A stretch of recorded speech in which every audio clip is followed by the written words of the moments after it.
Oh yes, I said we have a lot more for you. You're watching Nigerians Abroad, and we're at AGM 2024. And sitting right beside me is the newly elected, newly sworn into office chairman for NIDOAF, and he's so happy. He's all the way coming from Namibia to Ghana, and he's come and he's going back with some very good news, especially the news that he expected as a person. Yeah.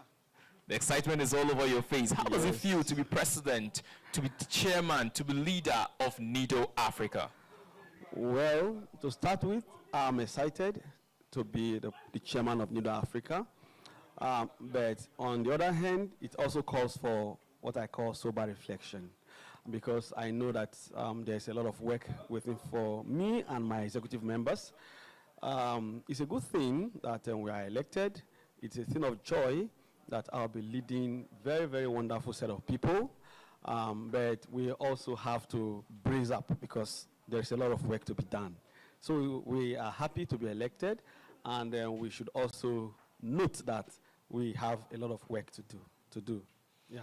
Right. Honorable Chairman, you know of the outgone chairman, Pastor Chidimak. Yeah. What one thing have you learnt of him?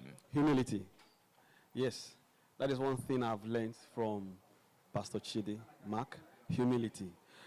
Chidimak has been very humble, and he listens. He's a very good listener. He listens to everyone, and before he takes a decision, he makes sure that he carries everyone along. So it's a very good virtue that I have learned from him, and I am sure even as he is stepping down, I will also be calling on him all the time to tap from that knowledge, which I know he has. Thank you. You delivered a wonderful speech, acceptance speech as new chairman, and you touched on how you were going to unite all Nigerians across the African region. But the welfare bit of it, it was left out in your speech. Because I've been a welfare director in so many organizations. So when it comes to welfare, I know I'll be able to handle that. Yes, I mentioned so many things NIDOAF will expect this, from this regime in terms of uniting the various African countries together, calling for peace.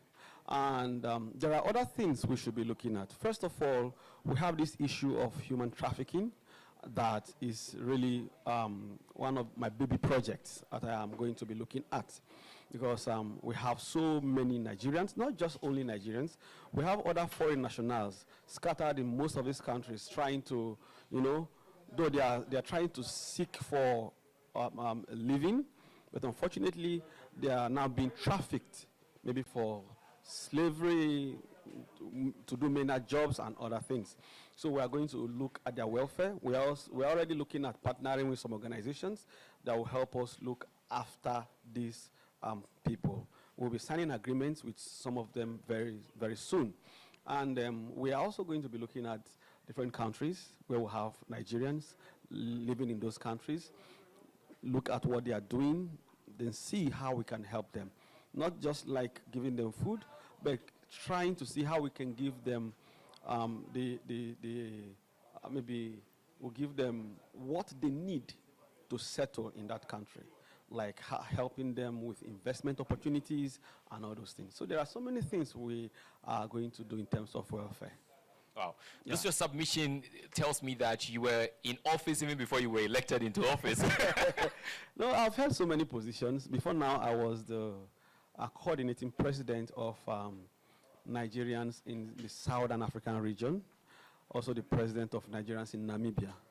You get it? So I think I'm coming with a wealth of experience because I have dealt with most of these cases previously. So, but this time around, it's going to be on a larger scale. But that notwithstanding, with God on our side, I know we are going to pull through. Right. So, Prof, now you have had to,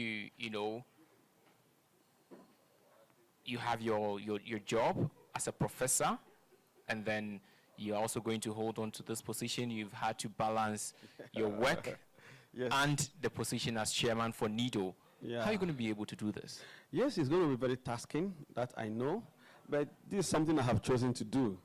And because I have chosen to do it, I must try to see how I'll balance things. I'm a researcher, so I do research a lot. But that notwithstanding doesn't mean I cannot give time to my people. I have chosen to come out and assist to serve. So because I have taken it as something I want to do, I must give that time to do it. It's just a matter of balancing my professional life with this particular life I have found myself in. But I'm very sure I'll be able to surmount all these things. Indeed, you are blessed with wealth of knowledge, and you have highlighted a couple of things that you may want to do. Within the next 3 years, what one key thing would you want to achieve, come what may, before you leave office or hand over to another? Okay. One thing that has bedeviled NIDO Africa is conflict. That is one of the things that really pushed me into coming out. If I'm able to bring everybody together, restructure NIDO Africa, because as it is now, there are a lot of things we need to do. We need to make NIDO Africa a system that works, so that anybody that is coming in, we just plug into that system and it flows. It's not that you come into the system and you now start trying to look for a way how to manage the system. But when a system is working and you come in, all you need to do is to flow with the system. So if I achieve that and also achieve in the area of looking out for Nigerians in diaspora, particularly in Africa, I think I'll be satisfied. Yeah. All right. You'll be working with people. Yes. What message have you to share with your team? Trust. That's my message. They must have to work with trust. Because once there is trust, everybody will want to work together. If you become suspicious of one another, then there will be no progress. But if we know we are going to work together, we must learn to trust one another. That's number one. We must learn to also work as a cohesive body, not just scattered body. So we have to be all inclusive. We bring everybody together, make them know this is what we want, and then once they see that we are ready to work with them, they will come out to work with us. So trust is very important in every administration. All right, thank you very much. Away from that, let me hear from you what you make of this year's AGM. Wow. Ghana blew us away. When we came to, let me start from the airport. I just don't want to talk about I'll start from there and then come to AGM. Immediately I stepped down from the plane, I got the first Ghanaian I met was just smiling. You understand? That was a good reception. You know, when you come to a place and you meet someone with very, tight face, it gives you a kind of impression that this may be what you meet inside. But the first person I met me with smiling face, and from there till now, I have been meeting people with smiling faces. You understand? So it was, in short, this hospitality was marvelous. Then coming to the AGM, I expected this, but I expected a very good event, but they went over my expectation. NIDO Ghana did very well. The event was colorful, and like what I told the Board of Trustees chairman, I told him, look, maybe next year we'll come back to Ghana, because we really had a very, very good AGM. Yeah, it was nice. All right, thank you very much. Now let's talk to you as president of Nigerians in Namibia. Yeah. How are Nigerians in Namibia faring? Yeah. Or even in Southern Africa? Let me start from Namibia. Most Nigerians in Namibia are professionals. We have medical doctors, we have lecturers, Most of them. But we also have business people, because there's nowhere you go, you will not see a business person that is, in Nigerian that is a business person. So it's like an all-encompassing whole of Nigerians there. So we live very well. I was the president for five years, and for that 5 years, we achieved a lot. Because as one of the things I did there was setting up a language school for Nigerian children. You know, in Nigeria we have 3 major languages. So I set up a language school for Nigerian children where they learn the 3 major languages free of charge. It's not like kind of NGO stuff. We had people that volunteered to teach, you understand?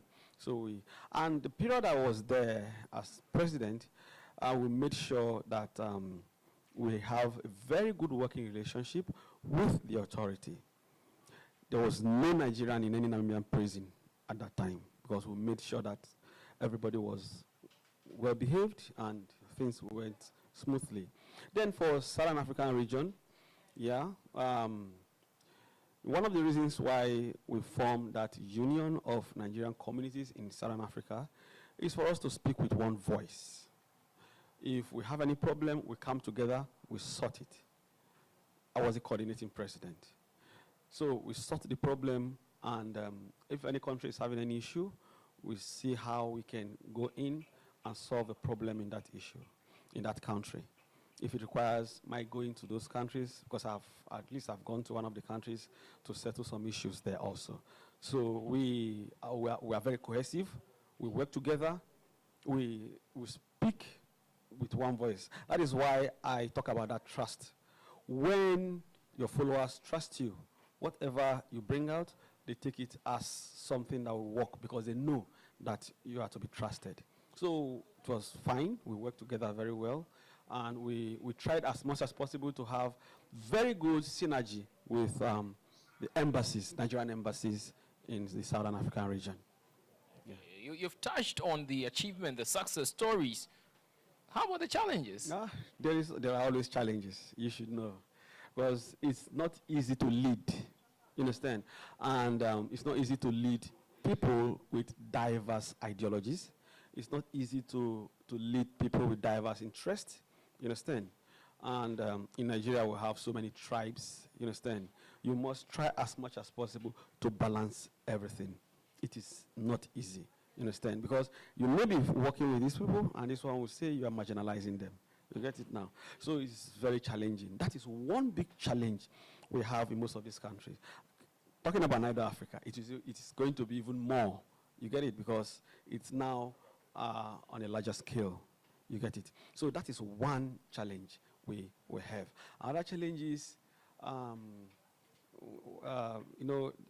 inconsistency or lack of, what word would I use? Commitment. Lack of commitment. You see, people may not want to be committed. Some people want to remain aloof. They will not want to join. They just want to sit and watch what is happening. Though some watch and later join when they see that things are moving. You get it? So those are the things we fight. And to God be the glory, we were able to achieve what we could achieve, because you cannot satisfy everyone. That's just it. Yeah. All right. On Nigerians Abroad, after we engage with our guests, we ask them to talk to Nigerians abroad, any part of the world, your message to them. Yes, my message to Nigerians abroad is love. We should learn to love one another. We should also learn to live together with our hosts. I usually call our hosts our landlords, you understand? We should learn to live together with them, you understand? Because if you come to a community, all you need for you to be able to assimilate, you must be able to learn their culture, what they like, what they don't like, you understand? And try as much as possible to live with them. So one thing is love. Another thing is trying as much as possible to do the right thing, you understand? Every country has its own law. We must try as much as possible to maintain that law. That is just my message I have for them. Let's love one another. Let's know that in unity we stand. And it's very good that we have Professor leading Nigerians in the diaspora or across Africa. Thank you very much for being with us or staying with us on Nigerians Abroad. Proudly brought to you by Restoration Multimedia in Accra, Ghana, for all your event coverage, photography, and anything media. The place to be, the place, the people you can trust is Restoration Multimedia. Thank you very much for staying with us. My name is Kofi Opon Ochiri, and we say on Nigerians Abroad, we are inspiring generations.